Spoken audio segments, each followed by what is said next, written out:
Vamos a comenzar ahora con la parte del video 4. Si recuerdan, nada más voy a hacer un resumen de todo lo que ya hemos visto. Generamos la primera entidad, que era para los productos. En esa entidad lo que manejamos de manera básica son datos principales de un producto y poderlos guardar en la base de datos. También, conforme hemos ido avanzando en los videos, voy a minimizar esto, hicimos esta parte de agregar el producto y modificamos un poquito los estilos de los botones. Es decir, ya utilizando un poquito del Bootstrap, le dimos formato a los botones para que se vieran mejor.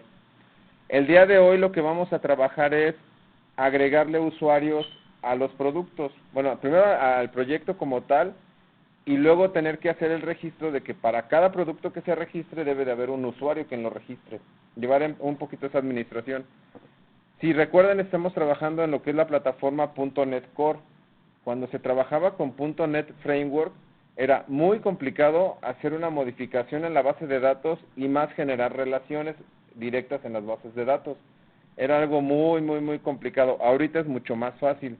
Nada más revisando lo que hemos hecho, podemos editar los productos que seleccionamos, podemos borrar algún producto. El día de hoy lo que vamos a hacer es agregar usuarios, borrar la base de datos, actualizarla y poder estar trabajando ya con el registro de los usuarios, ¿va? Entonces, nada más aquí voy a cerrar el browser para poder agregar el código. ¿Qué es lo que yo tengo que hacer primero? Pues en la parte de las entidades, agregar una nueva entidad que es para los usuarios. También vamos a trabajarlo de tal forma en que como entidad nada más voy a poner dos campos, los básicos, que es nombre y apellido, pero vamos a heredar todas las propiedades de la clase ya propia de Microsoft, en donde se ven todas las propiedades de un usuario, qué contraseña, qué dirección, todo la vamos a heredar porque ya está hecho. Sería muy burdo volverlo a hacer. Entonces, aquí nada más lo único que vamos a hacer es en datos, en la carpeta de datos, luego en la carpetita de entidades, si se fija nada más nos aparece productos, ahí vamos a agregar una nueva, que es la de usuarios. Entonces, ya aquí en entidades, botón derecho, agregar, y va a ser una nueva clase. La clase que vamos a agregar, le vamos a poner user, así nada más, tal cual, user. Y me va a aparecer la clase con los system y todo lo que necesitamos. Lo que siempre también les he estado recomendando es limpiar el código. La parte de limpiar el código nos sirve mucho para poder tener, sin tanto que estoy usando. De hecho, luego percibo que se usa y que no, porque si pueden observar, aquí en la parte de estos using, voy a cambiarle de color, el azul como que no se nota. Aquí en esta parte, se ven como en un gris pálido. Entonces, quiere decir que eso no se está utilizando. Que dentro del código, como no hay nada que haga referencia a ese apartado, por eso no se pone en color blanco. Cuando ya aparece en color blanco, como aquí, quiere decir que sí se está utilizando. En cierta parte de mi código, de esa hoja de trabajo, sí lo estoy utilizando. Entonces, vamos a limpiar el código. Y ahí yo nada más voy a agregar dos propiedades. Las dos propiedades que voy a agregar es el nombre, el primer nombre o first name y last name, como se maneja en inglés. También, si recuerdan por ahí, les he estado compartiendo una guía de trabajo, que es un documento de... yo se los comparto en PDF, es un documento, yo lo tengo en Word, en donde pues ya de una vez copiamos esta parte de mi código, que sería lo del first name y el last name, y ahorita agrego el using que voy a utilizar. Ahí ya tengo mis dos propiedades por default, y también voy a copiar que trabaja con el ASP.NET Core. Esto de Identity es porque ya son las propiedades o la tabla que genera automáticamente .NET Core con los usuarios, con la identidad de usuarios, para poder modificar contraseñas, para poder modificar tipo de... En ese apartado ya vamos a poderle poner todo lo que es dirección, teléfono, correo electrónico, si va a llevar contraseña, si no va a llevar contraseña. Ya todas las propiedades que trae el sistema operativo por default, ya lo vamos a poder manejar. Entonces voy a agregar ese using y lo vamos a poner aquí adentro del namespace. También, si se acuerdan, les he recomendado que tengamos los parte de los using o de las referencias adentro de mi namespace. ¿Por qué? Porque siempre es más útil, ¿sale? Siempre es una forma mejor de trabajar, es más portable. Es decir, si yo cambio directamente esa carpeta a otro lugar, no voy a tener que cambiar toda una ruta, porque ya está ahí, ya le estoy indicando lo que se va a utilizar.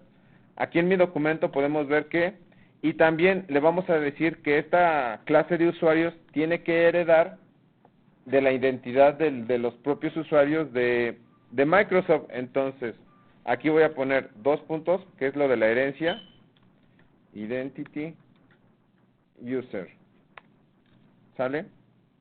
Eso es nada más para indicarle que estoy heredando todas las propiedades y todos los métodos y todo lo que tiene ya mi clase de la identidad de mi usuario. Con eso ya nada más estoy verificando que ya prácticamente me queda bien, ¿no? Ahí nada más generé la entidad para los usuarios, con 2 propiedades nada más. ¿Por qué nada más 2? Porque ya voy a trabajar con todas las que maneja directamente la plataforma. Ya con lo que maneja Microsoft como sistema operativo ya voy a utilizar todo. No es necesario yo ahí ponerme a crear qué teléfono, qué dirección, todo eso, porque lo voy a heredar de otra clase. Ahora, ya que modificamos esto, nos vamos a ir al Data Context, porque ahora en el Data Context es donde le vamos a decir cómo se va a conectar. Recuerden, el Data Context es donde yo le indico la conexión, donde yo le digo a dónde se va a conectar, a qué servidor de base de datos, a qué base de datos, a qué propiedad, etcétera.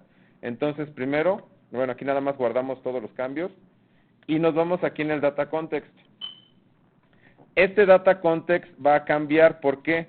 Porque ahora, con esto que yo estoy seleccionando, bueno, vamos allá a subrayarlo en amarillo, ese es el que le indica la conexión. Entonces, ahora ya no se va a conectar así de manera directa. Ya tengo que revisar si el usuario existe, si no existe, las propiedades, etcétera. Para eso voy a modificar ese apartado. Ahí yo cometí un error al momento de hacer este documento. Yo nada más le puse la letra A, ¿por qué? No sé. Pero ahí yo le tengo que decir de dónde viene esa herencia o ahora de dónde voy a tomar ese código. Y la parte de ahí de herencia, lo que vamos a mencionar es que ahora va a estar heredando el código. Voy a cerrar esto. Aquí. Ahora le voy a decir que no va a heredar directamente del Data Context, sino del Identity DB Context.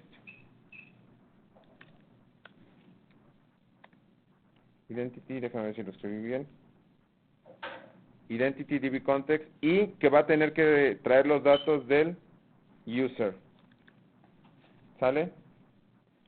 Eso es lo que tenemos que escribir ahí. Se me marca en rojo porque yo todavía no le he ingresado el using o la referencia, entonces acuérdense, nada más ponemos el cursor encima de la palabra donde me está marcando el error, ponemos control punto para que nos diga exactamente cuál referencia debo de tomar y ahí en esta parte ya le decimos que va a utilizar lo del Microsoft ASP.NET Core.Identity. Ya ahí está tomando toda la referencia del Entity Framework. Ahora, también por portabilidad y por limpieza de código les he comentado que debemos de modificar esta referencia. ¿Por qué? Porque primero van los de Microsoft, los Systems y hasta el final todo lo demás, ¿sale? Vamos a dejarlo ahorita así. Es lo único que vamos a modificar en ese apartado. Prácticamente ya con eso le estamos diciendo cómo se va a conectar. Todo lo de aquí abajo, voy a ponerle aquí Enter para que nada más quede separado. Todo esto me va a quedar exactamente igual, no voy a modificar nada, ¿sí? Ahora vamos a ir al apartado en donde ya tengo que modificar mi base de datos. Bueno, antes de eso tengo que hacer la relación. Tengo que decirle que la tabla productos se tiene que relacionar con la tabla usuarios, como les había mencionado. Con .NET Framework, así como estaba normalmente, no con NetCore, era muy complicado. Cuando ya teníamos la base de datos creada, poderla modificar. Ahora sí, entonces tendríamos que entrar al apartado de la entidad de productos, que es donde yo voy a poner la relación. Guardo todos los cambios y vamos aquí a lo del explorador de la solución y entramos a la entidad productos. Aquí en esta es donde yo le voy a indicar que va la relación con la tabla de usuarios. Si recuerdan, cuando estuvimos viendo base de datos, para que hubiera una relación, teníamos que decirle que la clave primaria con la clave foránea, etcétera. ¿Cómo se hace aquí? Es muy simple. Yo en esta parte me voy a ir hasta el final, no importa el orden, lo toma automáticamente, me voy a ir hasta acá abajo. Aquí abajo yo voy a generar una propiedad nueva. Acuérdense, es prop y luego tap. Con eso ya genera el formato específico de la propiedad. Y la propiedad, como yo lo voy a relacionar con la tabla de usuarios, pues le voy a poner user. Y el nombre de la propiedad, pues también le voy a poner user. Control Z. Y aquí le voy a poner user. ¿Sale? Ahí nada más le puse el nombre de la propiedad. Ya le estoy diciendo que se va a relacionar con la tabla. Ahora, en esta parte, bueno, eso ya lo tenía en el código. Yo lo había puesto aquí. Esto fue lo que agregamos. También, para no corregir el error después, se supone que la idea de cómo lo vamos a manejar es lo siguiente, que por cada producto, forzosamente debo de tener un usuario que lo registró. Si yo quiero manejarlo de esa forma, tengo que decirle que el campo no puede quedar nulo. ¿Cómo es la forma de decirle que ese campo de usuario no puede quedar nulo? Poniéndole required. La única forma como se manejaba que no quedaban nulos directamente en la entidad era cuando se tomaba como clave principal, como se manejó aquí.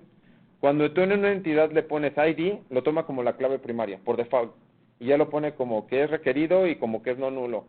Pero como en este caso yo voy a manejar con otro campo y voy a relacionarlo, entonces lo único que debo de hacer es agregarle el required. ¿Para qué? Para que siempre tenga que haber un campo, algo escrito ahí. Si no lo pongo, pues ahí me va a marcar error. Tengo que ponerle algo. Y algo también importante, por ejemplo, yo nada más estoy modificando la entidad, no voy a modificar la vista, porque en la vista, que es donde yo ya capturo los datos, pues no es necesario que yo escriba qué usuario lo registró, porque debe de ser transparente para el usuario. Es decir, que cuando le dé guardar, de automáticamente jale el nombre del usuario que se registró y sea el que ponga, y no que yo seleccione, no, pues ahora lo registró Pedro, Pancho, Juan, etcétera. Entonces, nada más, esto de required lo vamos a poner aquí para indicarle que este campo es requerido y que no puede quedar vacío. Si se acuerdan, cuando estuvimos trabajando con la parte de los comandos de creación de base de datos, de borrado de base de datos, antes de ejecutarlos, debemos de compilar la solución para que tome los últimos cambios. Ya que hice eso, puedo ponerle aquí en ejecutar la aplicación, nada más para que haga la compilación de manera directa y lo podamos trabajar. Le menciono, hay dos formas de hacer el borrado de la base de datos y la creación de la base de datos. Lo que es el Manager Console o lo que es directamente desde el Command Prompt. Por alguna razón, a mí siempre me marca error con el Manager Console. Si yo lo trabajo directamente ahí en Visual Studio, me marca error. ¿Cuál es la manera que yo lo trabajo mejor? Es desde el Command Prompt. Ahorita, por ejemplo, si yo utilizo esto, me va a marcar error por los cambios que ya hice directo. Entonces, ahí me está pidiendo ya lo de la base de datos. Yo todavía no modifico la base de datos, vamos a modificarla apenas. Nada más compilé para que se generara la compilación. Ahí es donde yo tengo que entrar al Command Prompt. Tengo que irme hasta la ruta donde tengo mi carpeta o mi archivo. En este caso es CD Shop. No le puse primero Projects. Luego sería CD Shop. Otra vez Shop. Sí, ahí por eso les recomendaba al inicio que fuera una carpeta muy fácil de acceso, para no tener que estar escribiendo tanto código y tantos comandos y todo eso. Y ahora sí sería cd shop.web. Ya estando en la carpeta de trabajo donde está tu solución web, por ejemplo aquí se ve, ya estoy hasta la ruta donde está la parte de mi solución web, es donde voy a ejecutar los comandos para borrar primero la base de datos, luego para crearla y hacer la migración. Entonces, en ese apartado, yo voy a ejecutar primero este comando, que es borrar la base de datos. Será .NET EF Database Drop. Ese lo voy a ejecutar aquí y ya está. Voy a hacer esto un poquito más así para que se alcance a ver atrás. Entonces, ahí es donde normalmente tardamos un poquito en que se ejecute. Todo va a depender de cada una de sus computadoras, del procesador, de la RAM, etcétera. Voy a poner poquito pausa el video para que haga todo el trabajo duro. Entonces, si se fijan aquí, ya me está preguntando que si realmente quiero borrar la base de datos, nada más ponemos yes, y lo hace muy rápido técnicamente. Ahora lo que tenemos que hacer es la migración. Al nombre de la migración es que normalmente le pongamos un nombre que te ayude a recordar qué fue lo que hiciste. La migración va a ser que agregamos la tabla de usuarios, entonces ese comando lo copiamos, lo ejecutamos aquí luego, y ya va a empezar a trabajar. Ahí ya se va a generar una nueva migración. ¿Dónde lo voy a ver reflejado? Si recuerdan, en la solución se generó desde la primera migración que hicimos una nueva tablita, una nueva carpetita donde dice Migrations, y ahí ahorita me va a aparecer lo de los users. De hecho creo que ya aparece. Ya quiere decir que ya detectó esa actualización y ya se está poniendo. ¿Sale? Nada más aquí vamos a esperar. Ya lo hizo prácticamente. Ya se hizo la migración, pero todavía no la actualizamos. Entonces tenemos que poner el EF, sería Database Update. Quiere decir que voy a actualizar mi base de datos, nada más. ¿Sale? Y ya después de que hice eso, yo voy a poder verificar en el programa que ya no me va a marcar error. Ya ahí nada más va haciendo la migración. Ese es el código que se va a ir viendo, y ahorita hasta que prácticamente se marque otra vez el prompt de MS2.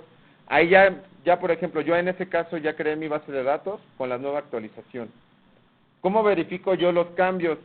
En la solución tenemos del lado izquierdo el explorador de SQL Server. Acuérdense, estamos trabajando con el de proyectos, con el local. Entro a las bases de datos, entro a Shop, en las tablas, esperamos aquí a que cargue, se está actualizando, y ya me deben de aparecer todas las tablas que trae por default las propiedades de los usuarios directamente del sistema operativo. Yo nunca generé una que se llamara ASP Net Users o ASP User Net User Roles, pero como le dije que iba a heredar de las propiedades de identidad, de la clase de identidad de usuarios del sistema operativo, por eso me agregó todas estas. Entonces ya eso viene por default, ¿sale? Ahora vamos a tener que decirle cómo va a tomar, si no hay ningún usuario creado, que genere uno por default. En el seed, ¿se acuerdan que hicimos una clase que se llamaba seed? Esa clase que se llamaba seed era cuando inyectábamos 3 productos por default. Si detectaba que no había nada, te generaba 3. Ahora lo que le vamos a agregar en esa misma clase es que si detecta que no hay usuarios, pues genere uno para que sea el primero que registre todo. Aquí ya viene explicado en el documento que en el seeder vamos a agregar ahora para que detecte que yo voy a tener los usuarios y que lo vamos a agregar. Entonces, en mi código, que es lo único que tengo que hacer, voy a cerrar todo esto, entro aquí al explorador de soluciones, busco el seed, le doy clic. En esta parte es donde le vamos a decir ahora que yo voy a trabajar con un usuario para que lo inyecte, que si no detecta de ninguno, lo inyecte, y si detecta que ya hay, verifique que sí existe, nada más. También es importante que lo recordemos, la idea del documento es para que sea más práctico para todos nosotros. Lo que está en amarillo es el código que no está en el proyecto actualmente y que lo tenemos que agregar. Entonces, yo veo que aquí tengo que agregar este using, pues lo copio y me voy aquí en los using y aquí lo pego. Me marca todavía en gris porque no me está haciendo referencia a ninguna parte de código que se está utilizando. Nada más agregué el using. Después ya agregué el using. Ahora voy a la parte de las propiedades. Tengo una que voy a utilizar que se llama User Manager, que es el administrador de mi usuario. ¿Para qué me va a servir ese administrador de usuario? Es el que yo voy a tener que poner en el startup para que al momento de que cargue el proyecto verifique ciertas propiedades de mi usuario y no me genere ningún tipo de error. Entonces voy a copiar también todo esto y lo voy a poner, yo veo, y para seguir con la limpieza del código, que va abajo donde dice Data Context. Está esta parte y aquí lo voy a poner. y voy siguiendo más o menos ahí las mismas instrucciones. Por ejemplo, ahora ya mi conexión a mi proyecto no va a ser de esta forma. ¿Cómo va a quedar? Aquí tenemos que ahora voy a utilizar un User Manager para validación de los usuarios. Entonces, queda la misma parte aquí al inicio, luego agrego este apartado. Ese de User Manager, lo voy a poner, aquí sería adelantito de esto, le voy a poner coma, listo. Pero también tengo que agregarle en este apartado una conexión, que es que voy a utilizar el manejador de usuarios. ¿Sale? Entonces, ahí es donde, ya está ahí prácticamente, llevamos la mayor parte de lo que tendríamos que ver en la clase de hoy. ¿Cómo vamos administrando los usuarios? Voy a subirle un poquito para los que están más atrás. Luego, esta parte donde estoy seleccionando, era donde agregábamos los productos. Si detectaba que mi base de datos estaba en blanco, ahí yo tenía que agregar los productos para que se inyectaran y pudiera trabajar de una manera más ágil. Ahora lo que voy a hacer, en ese mismo apartado, primero, antes de inyectar productos, verificar el usuario. Técnicamente, ¿qué me pudiera marcar error y qué me debería de marcar error? Si primero inyecto productos y no verifico usuario, porque yo ya hice una relación de productos con usuarios. Si yo quisiera primero inyectar el producto, pues me va a marcar error. Entonces, primero tengo que validar que existe un usuario para que ese usuario es el que va inyectando a los productos. Para eso también me voy en este apartado y voy a agregar todo esto que está en amarillo.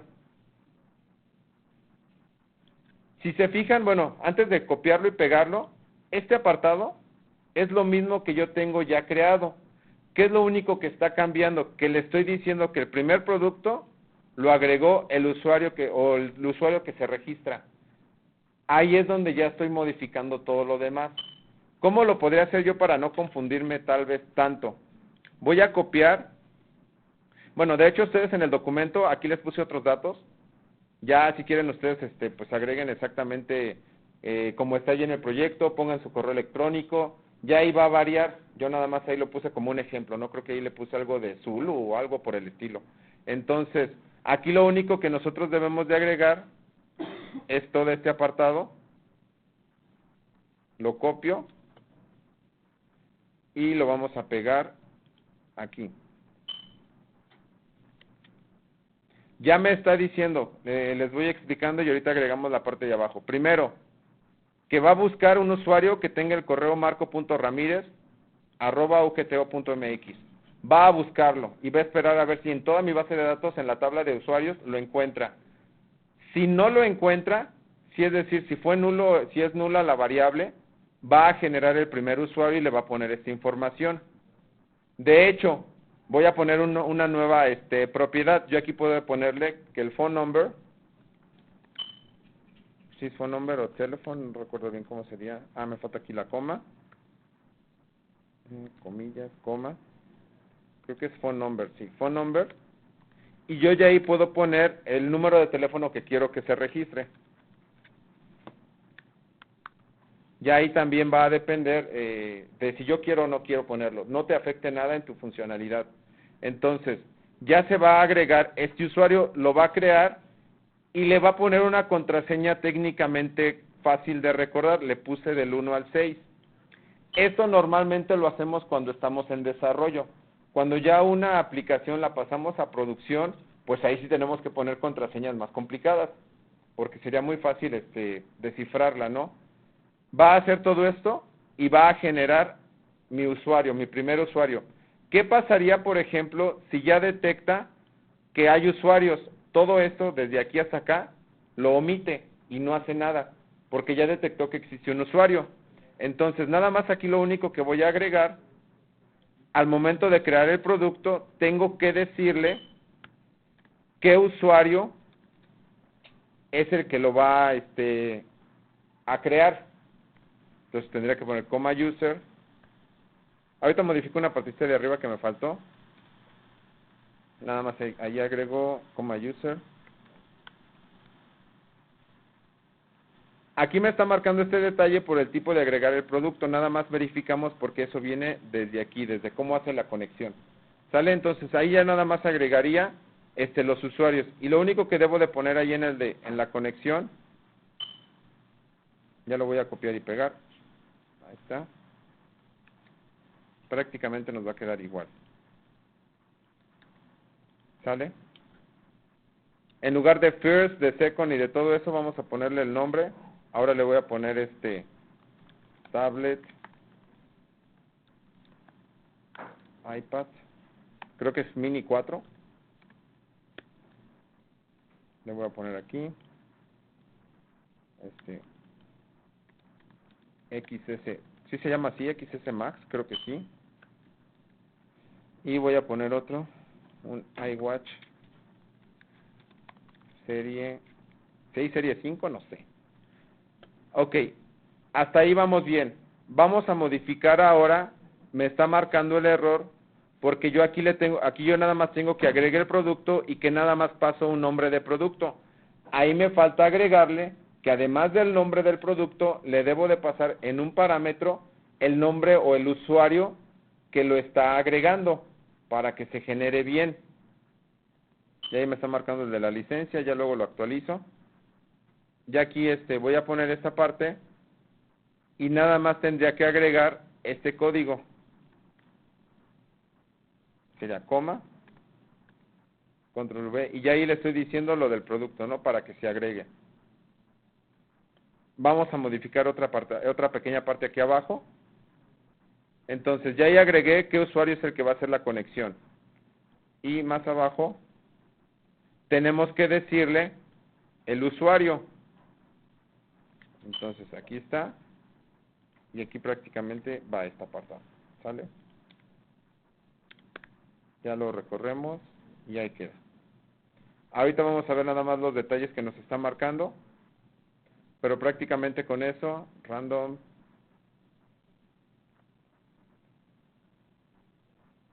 control punto,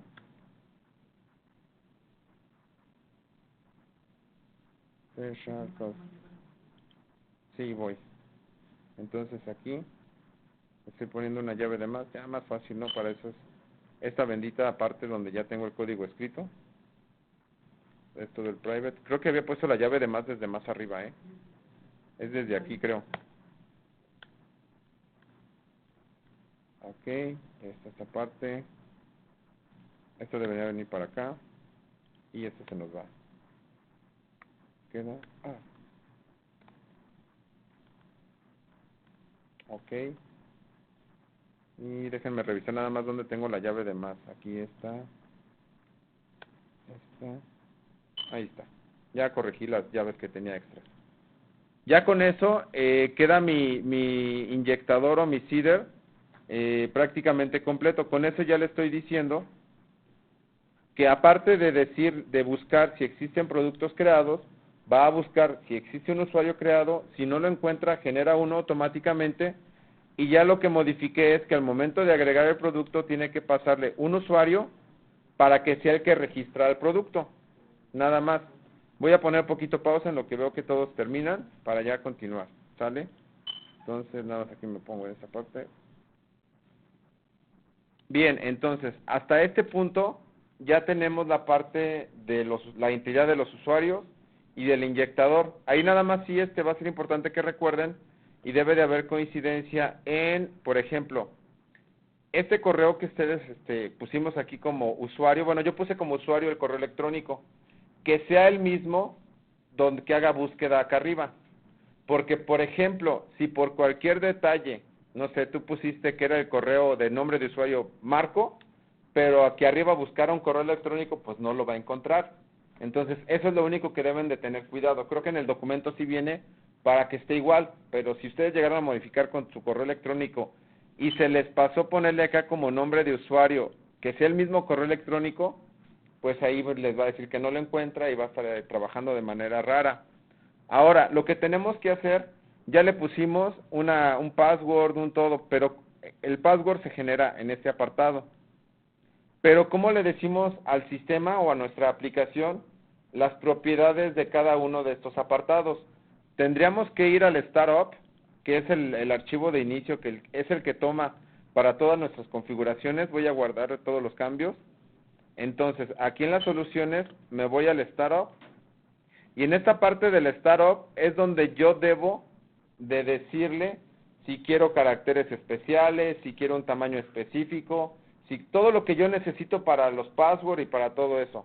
Entonces, en el documento viene lo que es la identidad de mi usuario, los roles y los campos, todo lo que yo requiero para ese usuario en específico al momento de hacer inicio de sesión. Voy a copiar esto y nada más ubico que está dentro de los servicios de configuración o de Configure Services.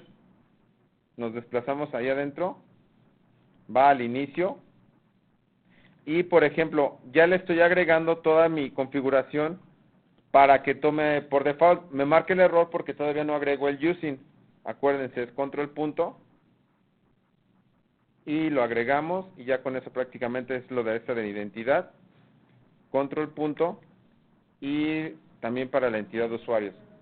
Ahí lo único que yo le estoy diciendo cuando modifique esto es lo siguiente, voy a poner así para que se alcance a ver bien.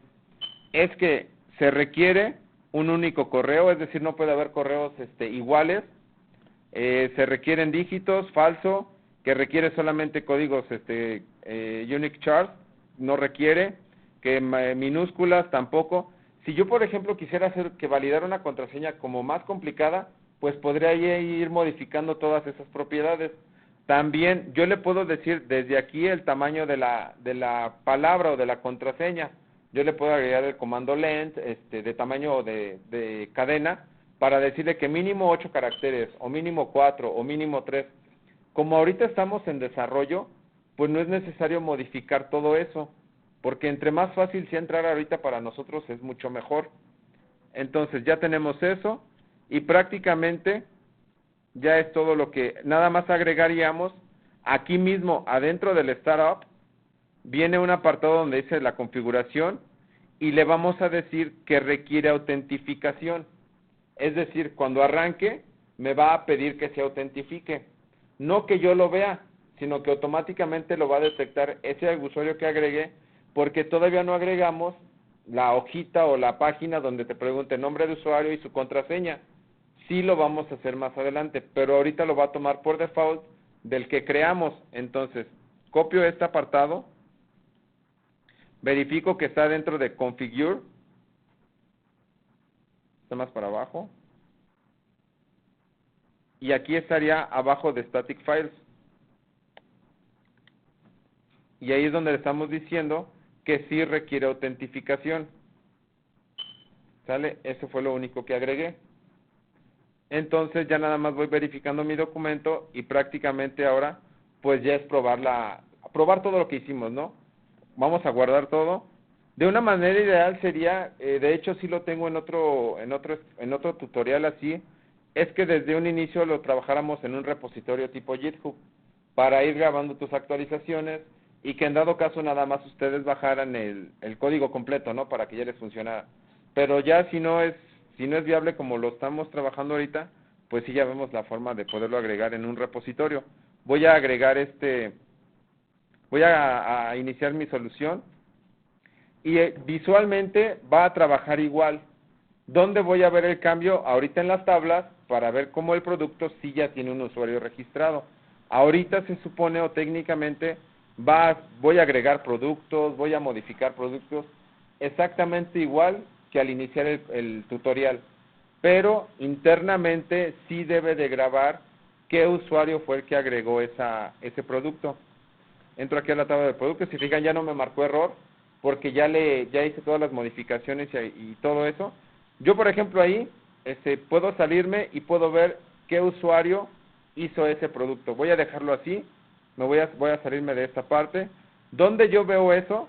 Si sí realmente trabajó de esa forma, en el explorador de mi SQL Server, aquí veo en productos, y en la columna lo que sería, en todo esto,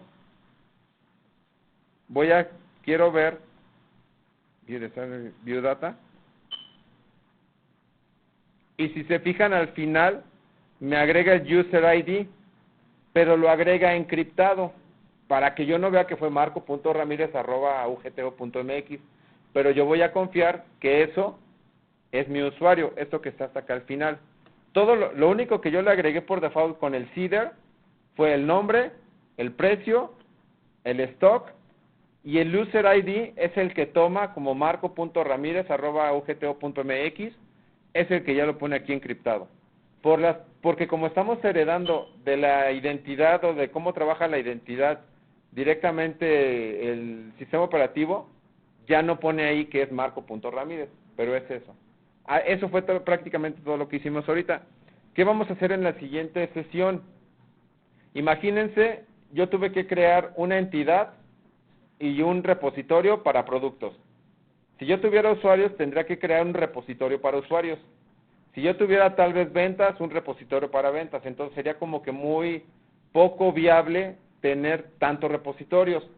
Voy a hacer un repositorio genérico que me sirva para todos y nada más vaya utilizándolo para cada uno de los productos. Entonces prácticamente con eso terminamos. En la descripción les voy a volver a dejar el enlace tanto a la guía de trabajo para que lo puedan descargar. Voy a actualizar el código con todo lo que nos falta y pues espero les sirva.